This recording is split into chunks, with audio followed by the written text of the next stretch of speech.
Welcome this evening at the 9 o'clock time slot in 10.2. I'm very proud to announce Muhaimin, and who will be talking to us about advanced MySQL exploitation. It's not just injection anymore now it's remote execution. So please give me a round of applause for Muhaimin. Thanks.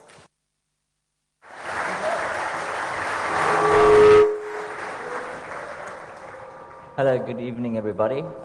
My name is Mohamed Zulfarkars, and today I'm going to give a presentation called Advanced MySQL Exploitation. So basically, it's about how you can conduct a remote code execution and the MySQL platform.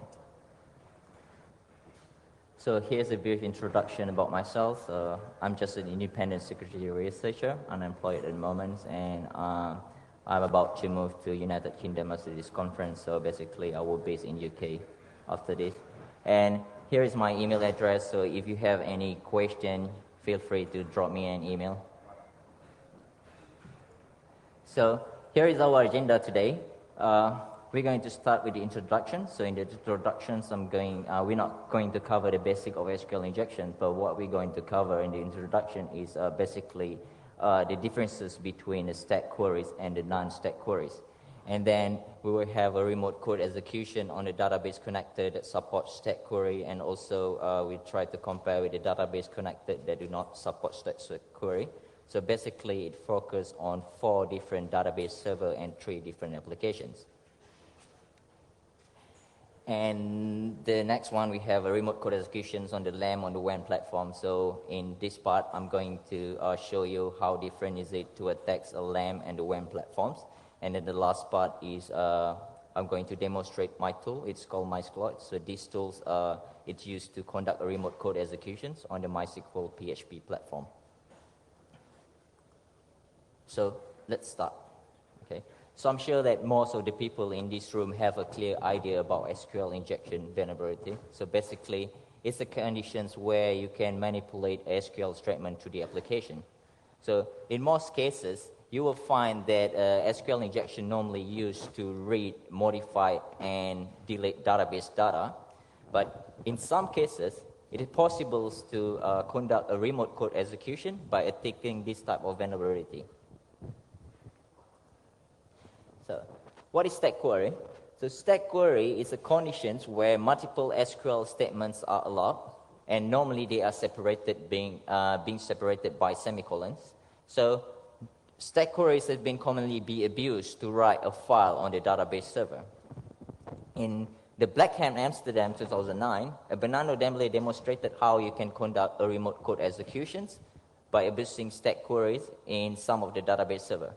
And today I'm going to demonstrate how you can conduct a remote code executions on the database connected that do not support stack query. So here are some actions you can perform when you attack the application that supports stack query. So basically, if you can look at this, all of these techniques can lead into remote code executions. And they are required to have a new statement creation.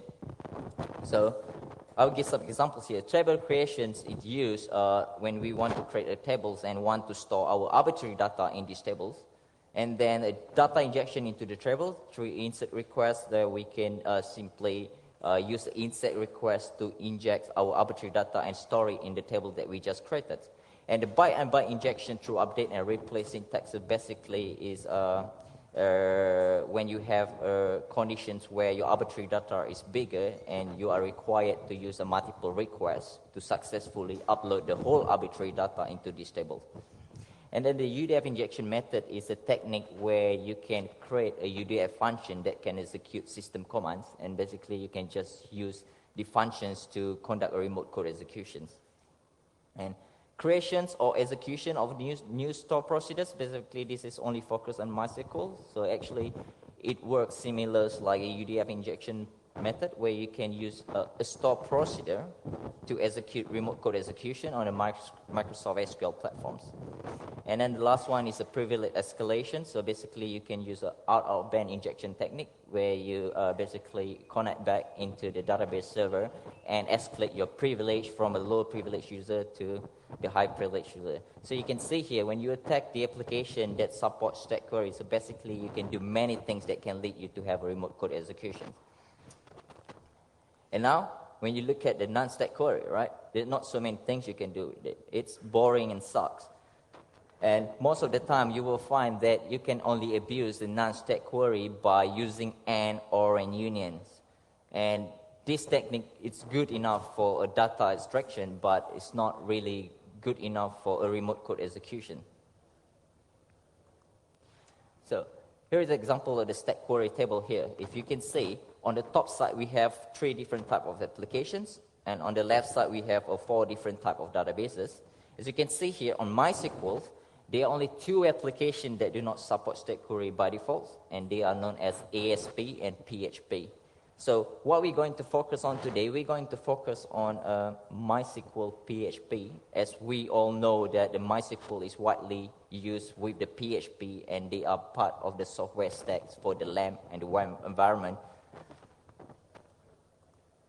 And here I'm going to explain on how you can conduct remote code execution on the database connector that supports stack query on some databases, so you have a clear idea the difference between the stack query and non-stack query technique. So basically on Microsoft SQL, it's pretty simple. You can just basically use XP CMD shell to create your arbitrary debug script. And the reason of this is because XP CMD shell does not allow you to write a binary. So basically you need to write a debug script initially. And then you can just simply convert this arbitrary debug script into an executable file. And then you can use the XP CMD shell back to execute this arbitrary data. And here are some limitations. You need to have control server permissions to allow you to execute XP CMD shells. So basically, you will find that most of the database server, when it comes to the remote code execution, you are required to have a high privilege access anyway. And also in the recent version of MySQL, you will find that XP CMD shell is disabled by default. So I think it's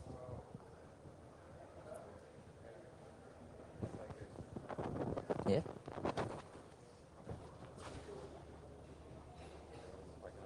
Hello. Hello. Hello.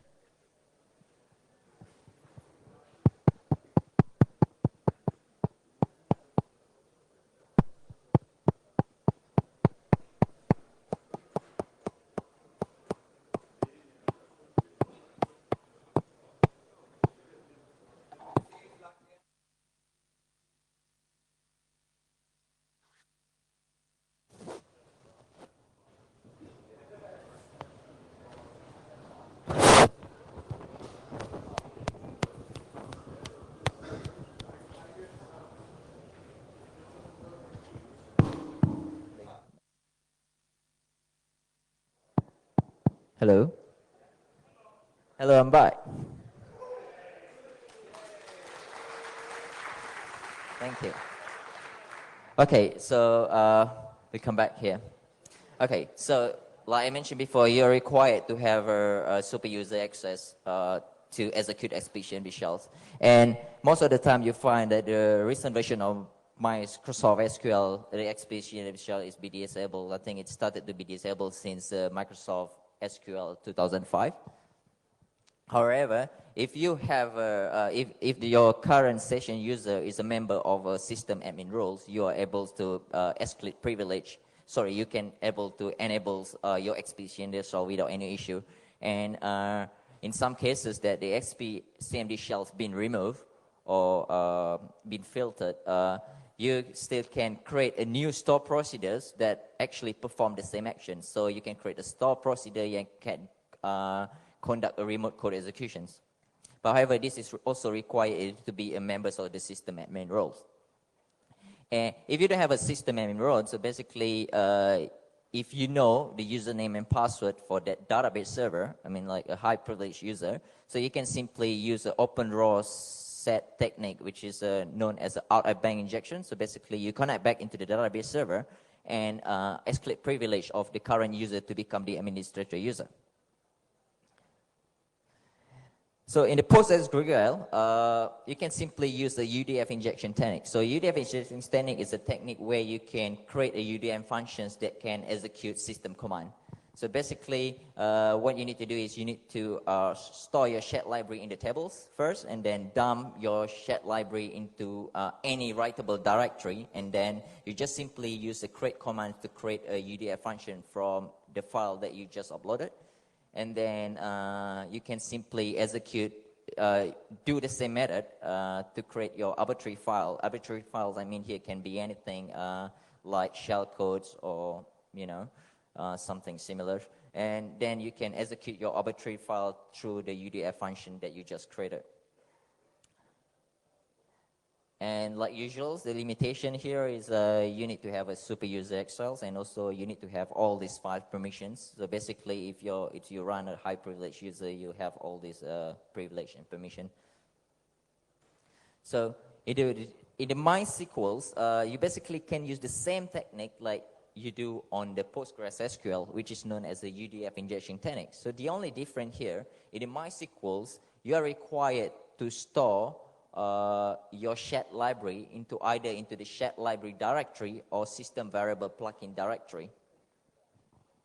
And then you can just simply use the same technique where you can create your UDF function that executes system commands. So you upload it into your table, dump it into one of the shared library, use a create function, create a UDF function that executes system commands, and then do the similar technique to upload your shellcode examples, and then you use this UDF function and execute your shellcode. Then you got a shell.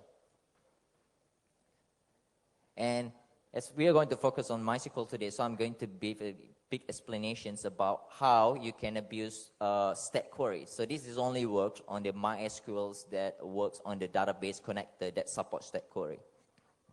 So basically, as what I concern, it's only ASP.NET when it works with MySQLs can have this stack query enabled.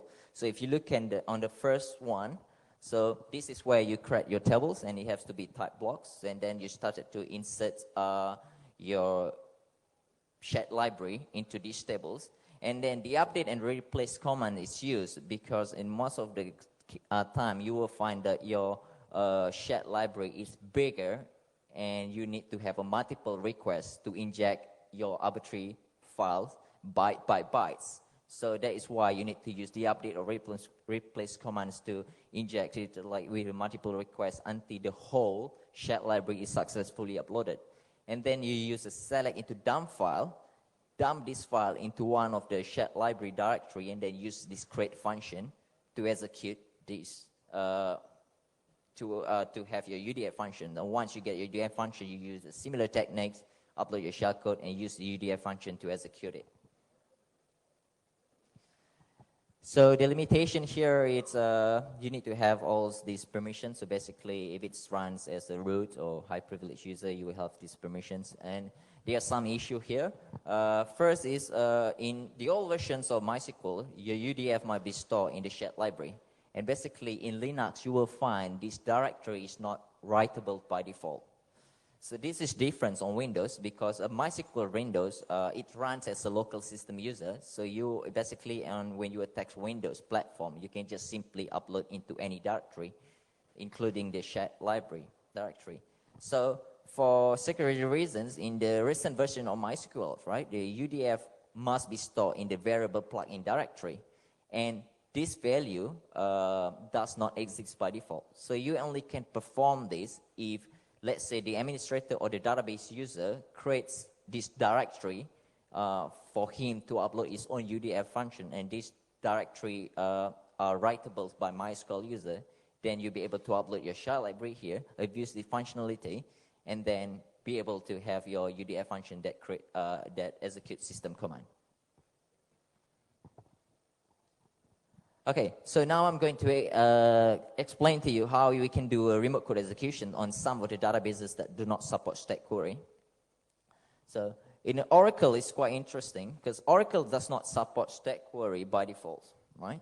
But however, there are some APIs that allow you to have your injection in the anonymous PL SQL block. So if you can find this, you'll be able to use stack query. And also there are some Oracle application server come with the built-in vulnerable PL/SQL procedures. So if you be able to find this procedure, then you'll be able to exploit it. And there are some, the Oracle introduced PS/SQL exclusion rate. So basically this is used to prevent a direct access to the procedures. However, there are a lot of different methods have been discovered how you can bypass this. And here's the delimitation. So basically, it's easier if you can find a vulnerable PL and SQL packages. If you can't find this, then it's will be harder for you to exploit it. And also, like usual, you need to have a high privilege permission. So you need to be a high privilege user of the database server to perform these actions. And then there are a few different techniques you can do to privilege escalation to become a DBA user. And all these techniques have been clearly explained by David Litchfield in the Oracle Hackers Handbook. Okay, so now we're going to focus on the MySQL. So this is basically focused on the MySQLs with PHP, because the PHP MySQL is one of the database connected that do not support static query by default. So as we know, MySQL is widely used as a database component or the LAMP on the web environment. Right? So the static query is not supported, so which means you can't create function. You can't have a new statement creation. So that is why the UDF injection technique is not possible. So you're not allowed to upload your UDF file or create your UDF function and stuff like that. Creating a new statement is not possible. However, extending an existing statement is possible through union select. So this is the only way, the only method you can use to write the arbitrary file. And like usual limitation, you need to have a file permissions, and also you need to have a prior knowledge of the web server directory. The reason of this is because your trigger mechanism, what I mean is trigger mechanism is something that you use to execute your arbitrary data. Because to write it, it's simple, but to execute it, it'll be harder. So in the case of the MySQL ASP.NET, it does not support query. Your trigger mechanism is your UDF functions, right? But in the MySQL PHP, the only trigger mechanism you can have is by using your PHP script. So this is why you're required to know your web server directory, because this is where you can upload your PHP script and execute it using your browser or something similar. And also on Linux, you will find that most of web server directory is not writable by default. So you'll be able to find, if you can be able to find one, then you'll be able to exploit it. So traditionally, you can see that simple PHP script can be used to execute a command. So if we can just use a PHP system function to execute our command, so why we need a more reliable shell, which I mean is like a powerful shell. The good answer for this is the Metapreter and the VNC shell.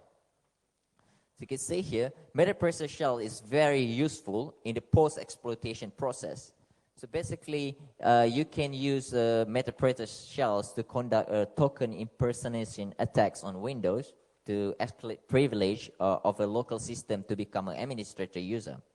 And also, you can migrate from one process to another process using the shells. And a few other things you can do here. You can do a keyboard loggings, and you also can retrieve your MySQL password and stuff. And Metapreter in Unix is still under development, because what I found out is like to write a Metapreter on Unix is a bit like tedious. It's because of the random stack parameterization that you have on most of the Unix. So basically, it's still under development, and hopefully it will release in one day. And then the VNC shells is the conditions where if you, let's say, you want to have a GUI access on the Windows machines, and you want to use your Windows machine to compromise another system. So to upload your tools or installs or some of your tool will be harder, because you will find that most of the Windows application run as a GUIs anyway. So you can simply use these VNC shells to do your work. And then a fingerprinting MySQL, okay? So for remote executions on a MySQL PHP, The fingerprinting of the version is not required. This is different when you when you try to attack MySQL with the stack query enable, because you need to know where your shared libraries should be located. So this version may be in this directory, or another version should be in this directory. But however, when you want to attack some MySQL PHP, you need to know the amounts of columns that required on your second query, because basically you're only tied to use the union select. So in union select, your second query should be the same as the first query. But the cool things about MySQL, it doesn't care about data type. So it doesn't care about what data type you have on all your columns on the first query, because if you use a different data type on the second query, you'll still be able to fingerprint it. And then I can say the best method to fingerprint through union select here is if you combine it with a time-based injection method. So time-based injection method is basically known as a timing attack. So it depends on the response of the application. Because the reason of this is because sometimes when you use a blind or Boolean injection method, it will not yield any result. So here are some techniques in reading and writing file on the MySQL. So basically we use select load file to read a file, and select into out file or dump file to write a file. So here's a brief explanation about select load in files. It requires it to have a file privilege, and also your file must be writable by writables, and the size should be less than this value. And default value is small, but it's sufficient enough for you to fingerprint important stuff. Like examples, if you want to know web server directory, you basically need to load your default configuration of Apache files, and because this file contains the information about your web server directory. And then select into dump file also requires you to have a file privilege, and you can use this method with the unions, and then to dump into one file. So you're only allowed to use one time to write the whole arbitrary file, because this file cannot be overwritten. So you have only one chance to upload the whole arbitrary file into one place. And also you will find that this file that you create will be writable. This is because the MySQL server try to prevent you to backdoor, like example, your MySQL configuration file. So when it looks like, oh, this file is writable, they will not read it. And the cool thing about select into dump file, you can directly write an executable file. So which means you don't have to think about any conversion trick that you have to do, like example, for some databases, like example on MySQL, where you have to convert a text to the binary, because basically select into dump file, you will just directly write into the binary. And also, as another one issue in Linux is a file is created is not executable by default. So if you upload your shellcode, it's not executable. And I'm going to explain in the future in these talks that how we can make it executable. So here is some brief explanation how we can conduct remote code executions on the MySQL PHP. So basically, we will upload our compressed arbitrary file into the web server using a union select. And then we can use a PHP script to decompress back this arbitrary file to back into the original size. And then we can use a PHP script system function to execute this file. And here's the methods how you can fingerprint the web server directory. Like I mentioned before, you can just basically use the load in file methods to read default configuration of Apache files. And another method is known as error message generation. So basically what it does is by injecting some bogus data as your SQL query, you'll be able to, in some cases, you'll be able to force the PHP to return you an error message. And in most cases, you will find this error message contain information about your web server directory. So as we know that the only technique we can use to write our arbitrary data through the union selects. And here are some challenges in writing the arbitrary data through the union select. So the main biggest problem is the GET request, because GET request only limited you to up to 8,190 bytes. And most of the time you find your arbitrary data will be bigger than this size. And also the second way is the data from your first query can overwrite your file header. So which means when you have a union select and your data from the first query will be the data that will be written first, and this will overwrite your file header and it will corrupt your file.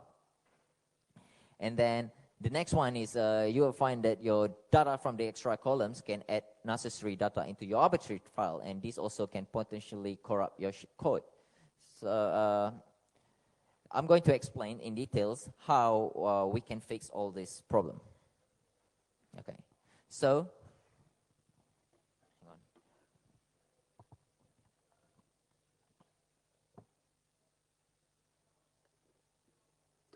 I'm sorry. Okay, fixing the URL length issue. So basically, we can just simply use this PHP zlib module to compress our arbitrary file. In my experience, from 9,625 bytes, I was able to compress my file only up to 630 bytes. And this was pretty small and can be able to bypass the maximum limit allowed in Apache, and also can bypass most of the web application firewalls. And this file can be decompressed back to the original files before it's been executed. So, and if you look at here, right, the unit select will combine the result from the first query with the second query, and you will find that the result from the first query can overwrite your file header. So to prevent this from happening, what can you do is you can inject a non-existing data in the while clause to force the application to return empty data for the first query. Like example here, you can see the first query written as a string called defcon, and that will overwrite our file header. So if we can change our question equal to 169 into question equal to any non-existing value, you will force the application to return empty data there, and then you can only write your arbitrary file. So you can see here after my union selects, that is my arbitrary data, which is my executable file. So as I already mentioned before, in the union select, the second query requires you to have the same columns as the first query. And to prevent the data corruptions, your arbitrary data should be injected into the first column. The reason of this is because our arbitrary data is compressed using a zlib, and the zlib uses the Adler32 checksums, and this value is added at the ends of our data.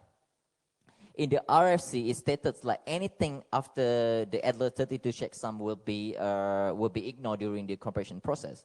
So basically, we can just simply inject any random data into other columns in this, from the second column onward. Like example here, you can see this is my arbitrary data. I ejected 2 null bytes after my Adler32 checksum, and I would have any problem when I decompress back this file back to its original size. And here's some simple technique how you can bypass the web application firewalls, IDS, and antivirus. So basically, when you upload your Metasploit shellcode, you can just simply use a Metasploit shellcode encoder to bypass some of these security mechanisms. And then base64 encoder can be used to encode your PHP script, so it can prevent from being detected as a PHP script injection by some of the web application firewalls. And then we can use gz compress and gz uncompress. This is a zlib library where you can use to compress your codes to make it smaller to bypass the maximum length limit. Okay, so here I'm going to show how we can conduct remote code executions on the LAMPs on the WAM. So basically on the WAM platform, you will find that there's one limitation. By default, directory created in Linux is not writable. But in some cases, you will find the application that require this directory to be writables. A good example is this, the application that allow you to upload user contents. So if you can find this directory, you can simply upload your file, and then another issue is a file that been uploaded using into down file is not executable by default. So to change the permission, what can you do? You can use a PHP scripts to read the same file contents and write into another files, and then use PHP system function to change the permission of this file. And now this file will be owned by the web server user, and it will be executable. So you can just simply execute your executable code. And remote code executions on the WAM has no limitations, less limitation compared to the LAM. This is because MySQL on Windows run as a local system. So basically, you are allowed to write anywhere you want in the web server directory.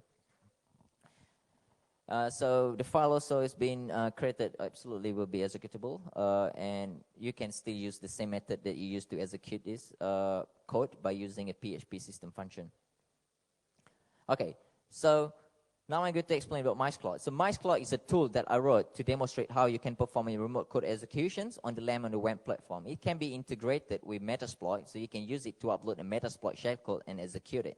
So here are some modules of the MySQL. So the first one is SQL injection detection, and basically to test your SQL injection, and then you have a fingerprint directory module to fingerprint your web server directory, fingerprint operating system to fingerprint what type of operating system it is, and then the payload, and then the next one is the payload is used to create your shellcode, and basically it will be integrated with Metasploit, and then the last one is exploit module where you can upload your shellcode and exploit it. So now I'm going to show to you how we can use MySQL to conduct remote code executions. But the only problem here, I have only one hand, and I'm not sure how I'm going to do this.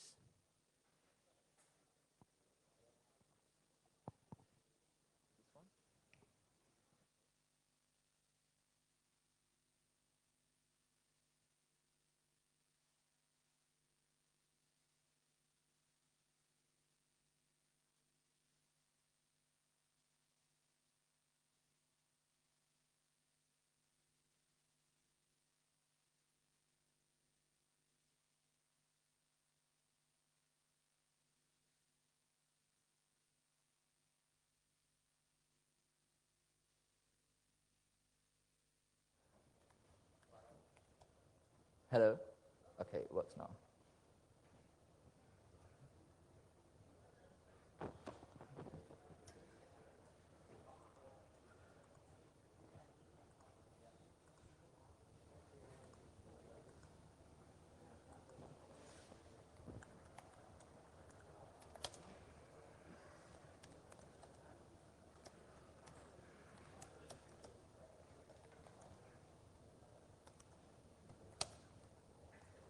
So let's test the test module. So basically, it uses call it a timing attack, which is known as a deep blind injection method to test if the SQL injection variable exists, and also is to test whether how many columns is required. So if you can see here, the timing attack is successfully be executed, and it's required only one columns. And then the fingerprint, the operating system, basically it's just used to fingerprints to find out whether your database server is running on Linux or Windows. So you can see here it's run on Linux, so you know it's a LAM environment. And then the third one is the fingerprint directory. So basically it uses two different methods, like I mentioned before. The first one is a load file method, where it will try to load a default file of Apache configuration file. So if this does not work, it will use the second method by trying to inject a bogus data as part of the SQL statement.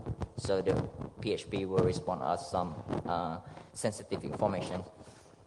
So you can see here the first method is successfully being used here.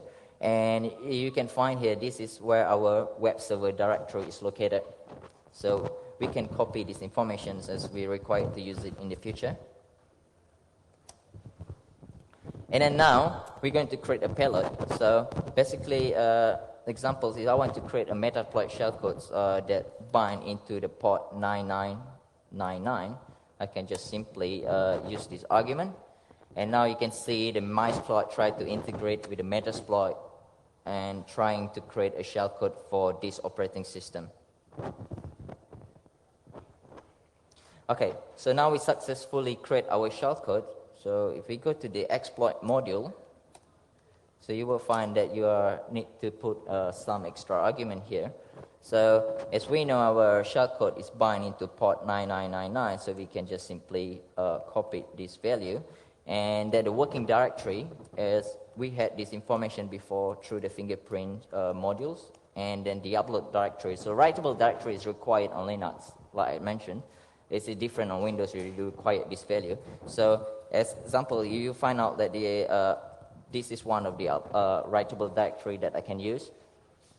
I can just simply exploit it, And what you will see after this is some bunch of the compressed arbitrary data being uploaded, and then this data will be decompressed back to its original size, and then the PHP is used to read the file contents right into another files, and then change the permission of the files before it successfully execute the shellcode.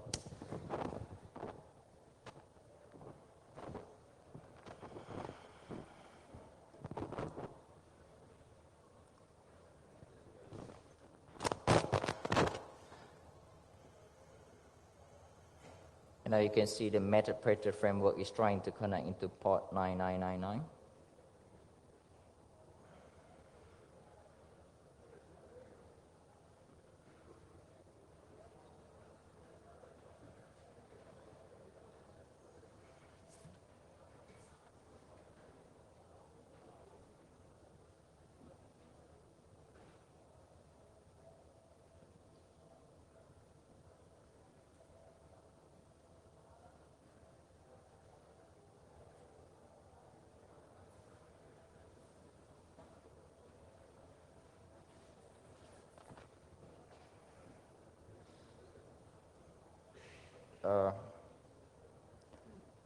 It's not connected, so I think we should try one more time. Do we have time? Yeah. Okay. So let's see what's the problem here. Shellcode, right? So let's try to create a payload on the different port now. 6655 is 6.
So something is wrong here, but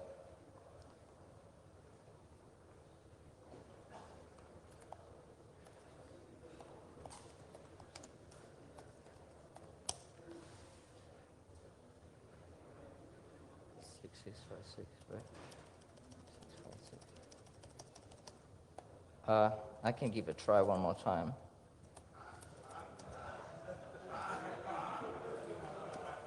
That's not my full password, okay? Okay, I think I need to kill some of this process. I'm not sure what's wrong with it, but we will try, because normally it works.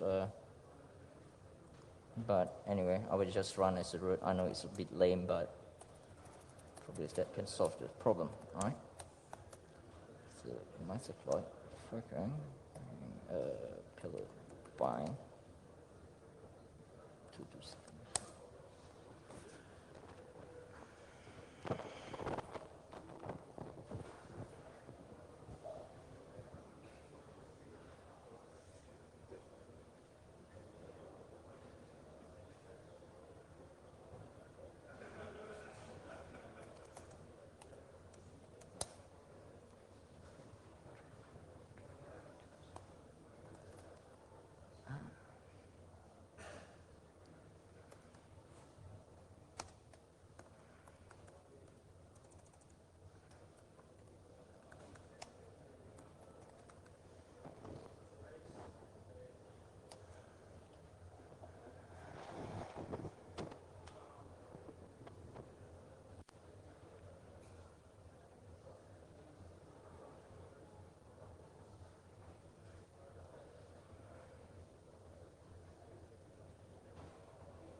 Okay, now you can see the payload is successfully being executed.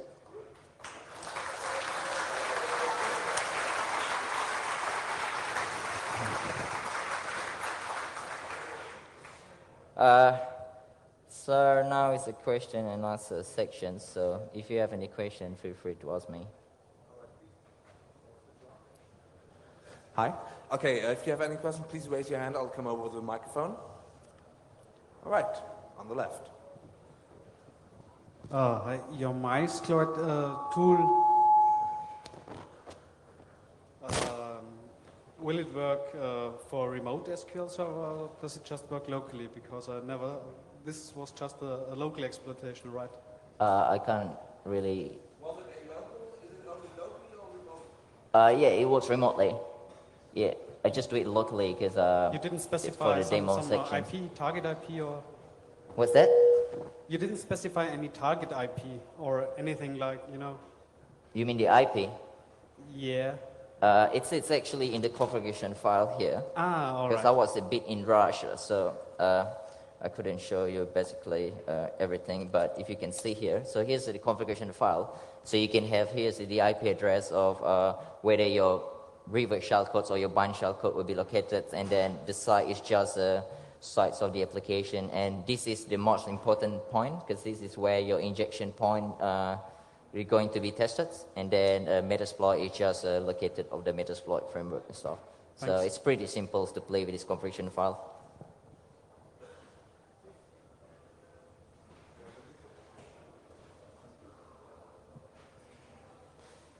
Hi. I presume you need PHP safe mode to be off so you can do system. Can you repeat that again? I presume you require PHP safe mode to be off so that you can execute PHP system. You mean PHP safe mode? Yeah. Yeah. What kind of PHP? Oh, you mean the PHP? For this to work, it has to be off, right? Like a PHP security mechanisms and stuff. Yeah. Because no, Are you talking about the Suhoshin PHP patch? No, just PHP safe mode is like a global setting, and like by default it's on, and you can't do the PHP system call anymore on current distros. Yeah, I'm not really sure about that, but what I know, like examples, if you have a magic code, you have a problem with that because basically when you talk about magic codes, you can evade the magic codes on your injections, but you can't really evade it on the file names. But anyway, if you talk about like some, I'm not sure about the PHP safe mode, but what I know in some, like PHP has a directory where you can locate, execute your file. So in that case, it doesn't work. Right. Yeah. And what's the advantage of running this kind of shellcode this way rather than just uploading a simple, using PHP out file to write like a simple PHP shell or something? Like if you're going, you're basically writing some PHP code that will create the Metasploit binary, right? You mean why don't I use the PHP code, right? Yeah, why not just use a simple PHP shell that gives you a file upload? Why I just don't use a PHP code and a file upload? Exactly. And then upload the SQL file. Because I can say that it's still the same, but still the same methods. But anyway, if you use a post request, you're still required to upload the whole PHP script. So it's just punch like a long PHP script with a post request and stuff like that. So basically, you still can use the same method, but like what I'm going to show here is just how you can do it through like a binary kind of type of technique. Okay. Okay. Thanks very much.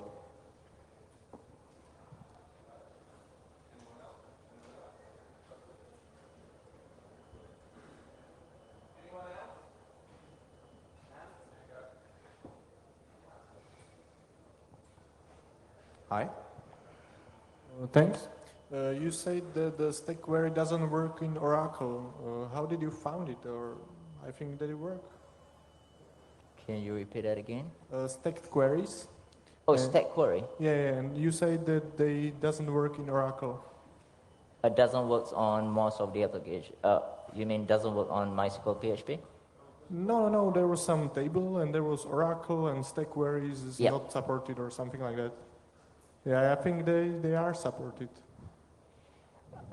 When I talk about the stack query, so I just focus on the database connector that I know, which does not support stack query. And because if you can see like oracles, right? Oracles are basically, and all the application that I listed down before do not support stack query. So when I talk about MySQLs, basically they are some MySQL support stack query or not stack query. But what I've focused today is basically on non-stack query because you hardly find a MySQL ASP.NET compared with what you find in MySQL PHP. Anyone else?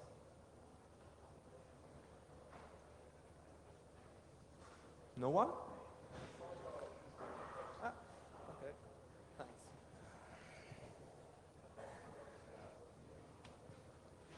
Well, you mentioned some PLSQL functions in Oracle that were vulnerable. Could you list them? I don't really get it. You told us that this stacked query doesn't work in Oracle. But, oh yeah, I mentioned about the stack query by default does not work on Oracle. So if you have your Oracle server without any procedure, vulnerable procedures, but you have your SQL injection vulnerability there, so basically you can't conduct remote code execution. So it only works on if you can inject in the anonymous PL/SQL blocks. So, but anyway, when you talk about oracles, a lot of people just focus on the Oracle application server itself because the application server contains a lot of vulnerable PL/SQL. So when you have these, because when you have a procedure, right, so you basically can inject in the middle, which means you can use stack query. But if just a normal SQL statements, a vulnerability that use a normal SQL syntax, right? If you use stack query, it's not going to work. So that is why when I talk about oracles, basically I focus about all these vulnerable procedures that already been existed there, but it's not the application that a web developer write. Thank you.